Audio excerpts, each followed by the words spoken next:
Hey, le décor vient de grandir, voilà, tout ça qui s'est rajouté, voilà, et d'autres petites photos arriveront par ici. Salut à tous, bienvenue dans un nouvel épisode de Vlog Critique, un épisode classique, il n'y a pas de scénario, il n'y a rien du tout. Ça avait vraiment manqué de faire un épisode de Vlog Critique à la classique, sachant que la première saison des Vlog Critiques, c'était simple, j'allais au cinéma, j'allais regarder un film, j'arrive chez moi, je prends ma caméra et... je parle du film en lui-même et j'explique ce que j'ai aimé, ce que j'ai pas aimé. Bref, voilà, je vais au cinéma, je critique un film en vidéo et je publie directement sur YouTube en montant la vidéo un petit peu. Voilà, aujourd'hui maintenant, je fais carrément des scénarios à côté. Donc résultat c'est simple, il va y avoir des épisodes scénarisés, des épisodes non scénarisés comme celui-là. Donc c'est simple, aujourd'hui on va directement rentrer dans le vif du sujet. Aujourd'hui on va parler de La Reine des Neiges 2. Alors, sachant que je suis allé dans la salle numéro 1 d'Agen, et j'ai remarqué quelque chose d'incroyable, c'est qu'ils ont Dolby Atmos. Dolby Atmos, c'est la nouvelle génération du digital du son. Genre par exemple, ils ont quand il y a le logo de Dolby Atmos qui arrive, il y a eu des bruitages de feuilles, des bruitages de nature, et quand il y a une feuille qui tournait comme ça de gauche à droite, ça faisait comme ça tout le long sur les enceintes, et j'attendais le son tout autour. C'était magique d'entendre un son si merveilleux, et résultat j'ai pu plonger dans le film sans aucune difficulté.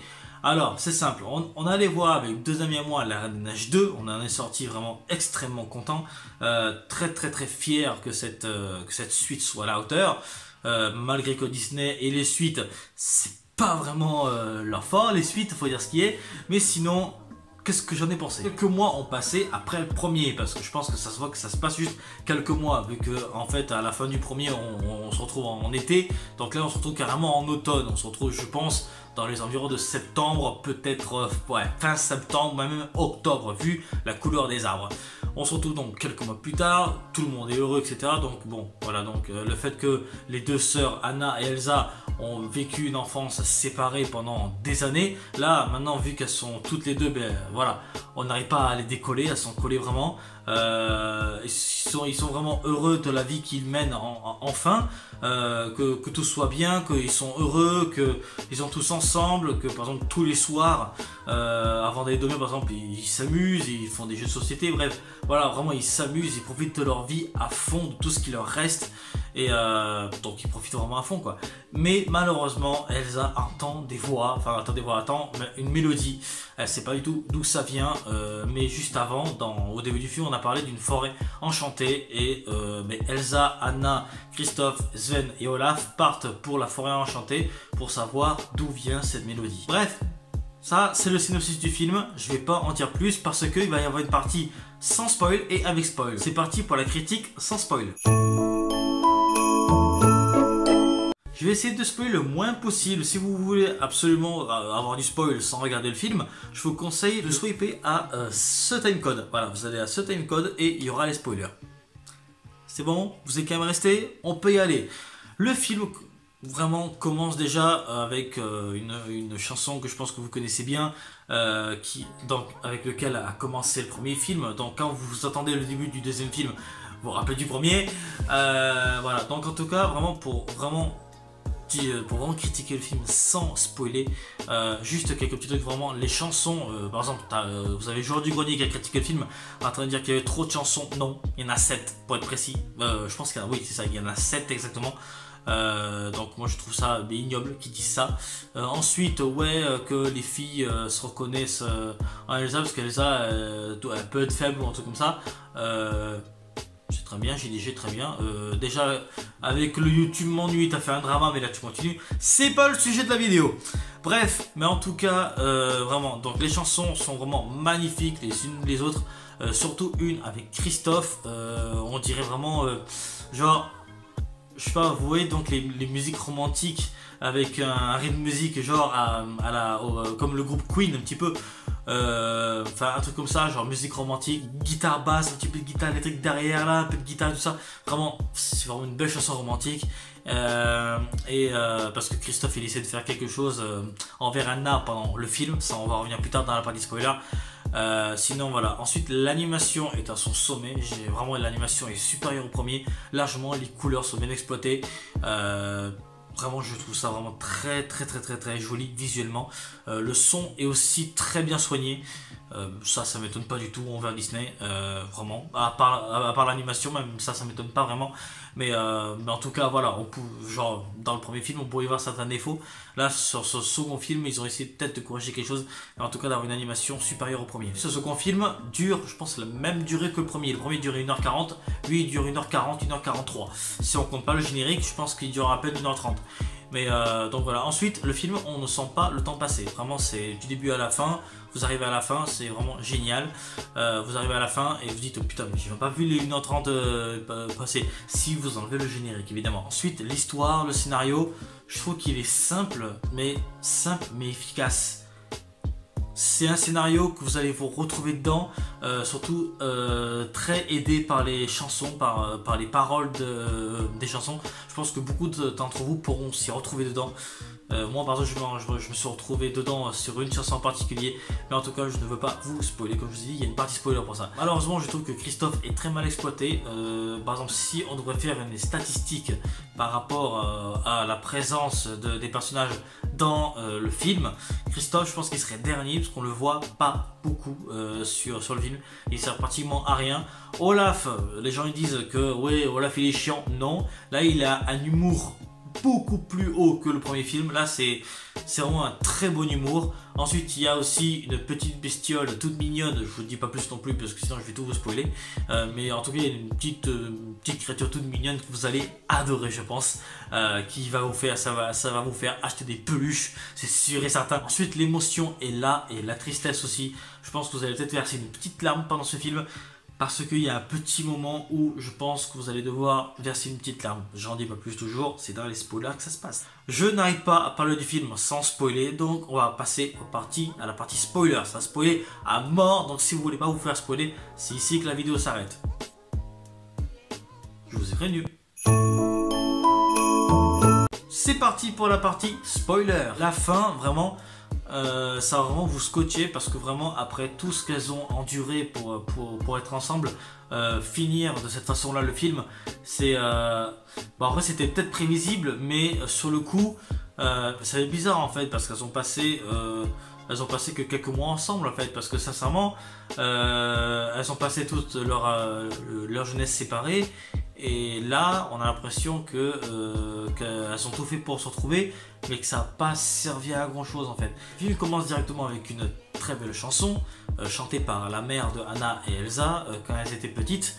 Et là, ensuite, donc, une deuxième chanson arrive, celle où tout le groupe chante ensemble, leur bonheur d'être ensemble, le fait qu'ils sont inséparables, etc. Dès le début, Elsa commence déjà à entendre cette mélodie étrange. Et le truc c'est que bon, Elsa a fait tout pour rien dire aux autres, et évidemment Anna va un petit peu lui en vouloir parce qu'elles se sont promis de ne plus avoir de secrets. Mais le truc c'est que Elsa a déjà traversé des temps durs et elle veut pas que Anna soit de nouveau en danger. Résultat, elle essaie quand même de pas lui dire la vérité, mais c'est dur de pas dire la vérité, surtout qu'en plus que tu as fait une promesse derrière. Donc c'est ça en fait le problème, mais sinon voilà. Ensuite Christophe essaye de demander Anna au mariage pendant tout le long du film. Ils ont mis un gros cliché sur ce film, c'est de mettre le mec qui veut le demander en mariage pendant tout le film, mais à chaque fois c'est jamais l'occasion, à chaque fois il peut faire une bourde qui fait qu'il n'y arrive pas. C'est un cliché vu et revu dans les Disney, bordel de merde Disney quand même. C'est un bon film, mais bordel Disney, putain pourquoi encore mettre ce cliché? Vous l'avez fait sur 100 millions de films avant cela. Non mais sincèrement quoi. C'est en chantant qu'ensuite Anna libère en quelque sorte la forêt enchantée. En fait le fait qu'elle fait apparaître plein de cristal et qu'elle voit qu'il y a dans les cristaux, il y a les 4 éléments que leur a parlé leur mère. Il y a le vent, le feu, la terre et l'eau. Et résultat, mais le truc c'est qu'il y a un 5e élément, ça ne le sait pas encore. Le 5e élément qui n'est d'autre que Elsa, qui a le pouvoir de la glace. C'est le 5e élément pour pouvoir avoir l'équilibre dans tout ça. Le fait que en réalité le royaume de Elsa avec donc son grand-père. Son grand-père est allé voir donc ceux qui habitent dans la forêt enchantée, leur a donné un barrage comme cadeau, mais en réalité c'était un piège pour pouvoir, je sais pas peut-être coloniser ou contrôler ce territoire. Les éléments se sont déchaînés. Il y a eu une guerre et résultat la forêt enchantée a été bloquée.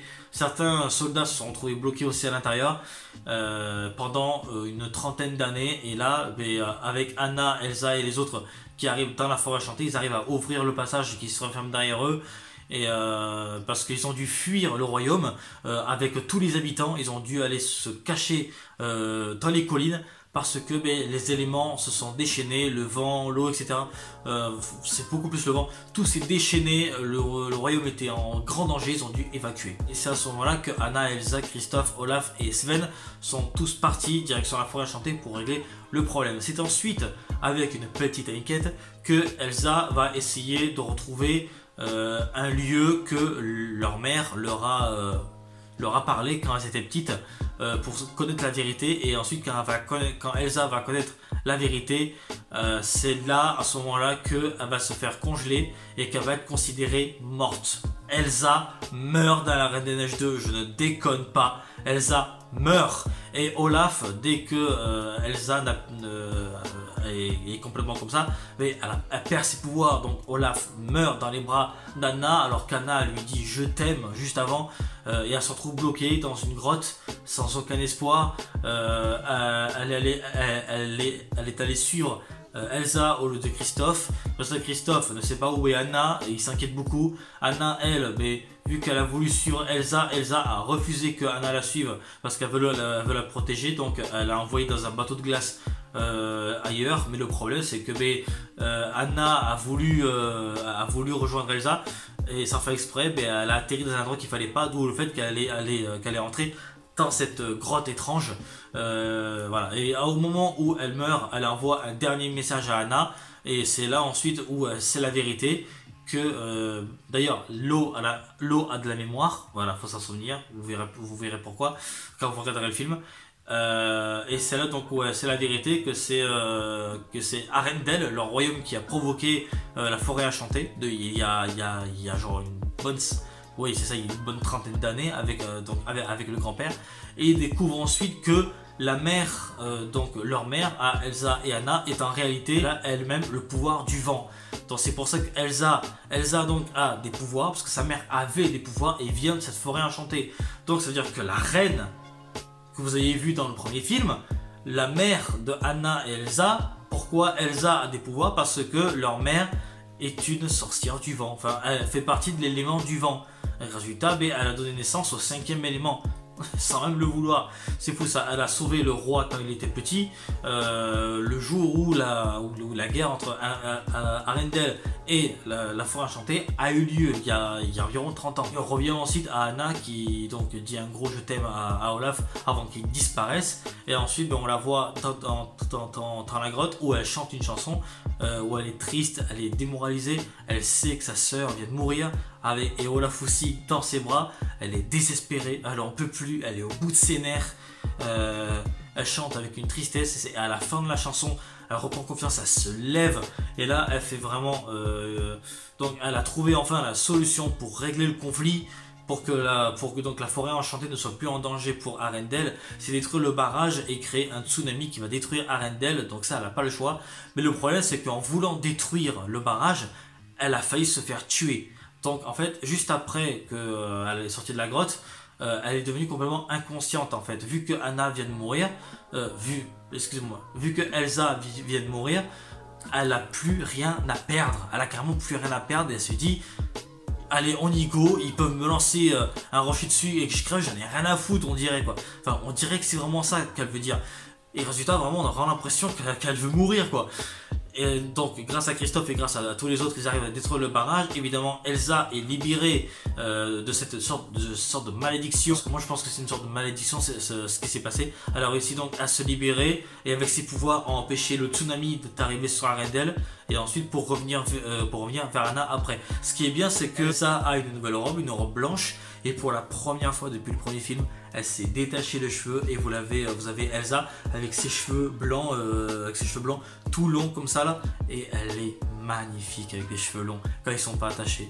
J'ai fait waouh, mais elle est sexy Elsa en fait. En fait, je pensais qu'Anna était vraiment super belle, mais Elsa, elle est trop belle, sérieux. Elsa donc a promis de protéger Arendelle, mais elle doit rester dans la forêt enchantée en tant que 5e élément. Donc résultat, elle compte sur sa sœur Anna pour devenir la nouvelle reine d'Arendelle, et elle accepte les fiançailles de Christophe. Et Olaf évidemment revient à la vie par rapport à la mémoire de l'eau. Vous comprendrez ça quand vous regarderez le film, vous-même, vous inquiétez pas pour ça. Voilà, c'était ça. Juste une petite information, le petit lézard, je vous ai dit que vous allez vraiment kiffer, que vous allez carrément acheter le peluche, c'est lui l'élément du feu. L'élément de la pierre, ce sont des géants de pierre. L'élément du vent, c'est une petite créature invisible que Olaf a surnommée courant d'air. Donc une toute petite créature toute mignonne qu'on voit pas du tout en fait, mais on pense qu'il est mignon. L'élément de l'eau, c'est un cheval d'eau que Elsa arrive à monter d'ailleurs pour pouvoir trouver cette rivière ou ce lac ou je sais pas quoi où il y a toutes les réponses. Elsa doit rester dans la forêt enchantée, donc c'est comme je vous ai dit, pour ensuite laisser le trône à Anna. Ce qui est bien, c'est que les deux sœurs arrivent à communiquer, parce que ce qui est bien, c'est que donc elles peuvent s'envoyer des lettres entre elles, parce que Corander, la petite créature invisible donc que je vous ai dit, mais par exemple elle arrive vers Anna, elle fait tiens tu peux lui envoyer ça, et hop, Corander il prend la lettre, il envoie direction Elsa, et Elsa peut recevoir la lettre. Pas mal comme service ça. Putain, et Amazon, faudrait que vous preniez exemple sur ça, pourquoi pas, ça peut servir. Voilà, c'était la critique de la Reine des Neiges 2, oui, cette critique a pratiquement duré 20 minutes. Voilà, donc j'espère que ça vous a plu, un épisode classique, il y en aura beaucoup des épisodes classiques comme ça. Il y aura plus de vlog critique, je pense, à partir de décembre.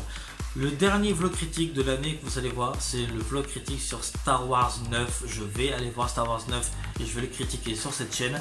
Et ensuite, je termine l'année avec mon top des films que j'ai vus cette année. Normalement, cette année, il y en a 18, donc ça veut dire beaucoup plus que l'année dernière et encore l'année d'avant.